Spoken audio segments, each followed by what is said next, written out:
తలుచుకున్నంత మాత్రాన సకల కష్టాలను చిటికలో రూపుమాపేవాడు అంజనీ పుత్రుడు. కొలిచినంత మాత్రాన సకల అభీష్టాలను నెరవేర్చేవాడు ఆ హనుమంతుడు. హనుమంతుణ్ణి పంచముఖి రూపంలో ఆరాధించటం ఈ మధ్య ఎక్కువగానే చూస్తున్నదే. కానీ ఇదేమీ కొత్తగా చేరిన ఆచారం కాదు. శ్రీరాముణ్ణి రక్షించటం కోసం ఆంజనేయుడు పంచముఖునిగా మారిన వైనం రామాయణంలోనే కనిపిస్తుంది. ఆనాటి నుంచి ఆంజనేయుణ్ణి పంచముఖిగా కొలిచే సాంప్రదాయం మొదలైంది. మైరావణ వృత్తాంతం. రామాయణంలో రావణుడు సీతను అపహరించటం, సీతను తిరిగి అప్పగించమంటూ రాముడు పంపిన రాయబారం బెడిసికొట్టడం తెలిసిందే. సీతను చేజిక్కించుకునేందుకు రావణుల మధ్య భీకర సంగ్రామం మొదలవుతుంది. రాముడు సాధారణ మానవుడే కదా అనుకుంటూ పోరులోకి దిగిన రావణుడు యుద్ధం గడుస్తున్న కొద్దీ తన సైన్యం పరచబడిపోవడాన్ని చూసి ఆశ్చర్యపోతాడు. తన కుమారుడైన ఇంద్రజిత్తు సైతం యుద్ధంలో నేలకూలటంతో బెంబేలెత్తిపోతాడు. వెంటనే పాతాళలోకానికి అధిపతి అయిన తన బంధువు మైరావుణ్ణి సాయం కోరుతాడు.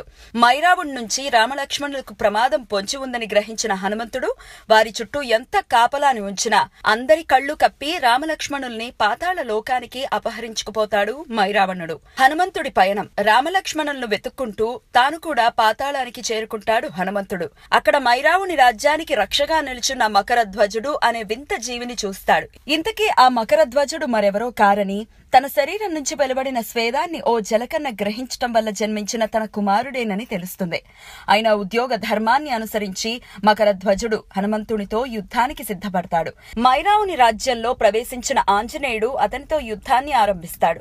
కాని ఒక ఉపాయాన్ని సంధిస్తే తప్ప మైరావునికి చావు సాధ్యం కాదని తెలుసుకుంటాడు. మైరావుని పురంలో 5 దిక్కులా వెలిగించి ఉన్న దీపాల్ని ఒక్కసారిగా ఆర్పితే కాని అతనికి చావు ఉండదని తెలుస్తుంది. అందుకోసం తూర్పు, పశ్చిమం, ఉత్తరం, దక్షిణం, ఊర్ధ్వముఖం ఇలా 5 దిక్కులా 5 ముఖాలను ధరించి 5 దీపాల్ని ఒక్కసారిగా ఛేదిస్తాడు.